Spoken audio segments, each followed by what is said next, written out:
Slepcovi nikto nepovie: hej kamoš, akože nevidíš? Ani človeku na vozíku nikto nepovie: čo tu sedíš? Alebo človeku s horúčkou: už s tým prestaň. Za to človek s nadváhou si toho vypočuje veľa. Tak sme tieto nemiestne a nefunkčné rady našou kampaňou umlčali.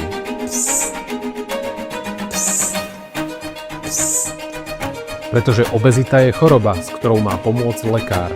On vie, ako vyhrať nadváhou, aj s pomocou liekov na predpis vyrábaných našim klientom. Drahá, strážiš si aj príjem kalórií? Prečo nechodíš? Užívaš správne aj výživové doplnky. Mala by si sa ešte viac hýbať. Používaš aj kalorické Nechodíš pešo. Kúšal si aj novú dietu? Chceš recept? Skúsila som všetko. Tak už mi nehovorte, že mám schudnúť. Ukážte mi ako. Nadváha a obezita sa dajú liečiť. Poradte sa so svojím lekárom alebo s odborníkmi na výhradnadváhou.sk. Celá kampaň je jedno výrazné gesto, ktoré umlčí zlé prístupy.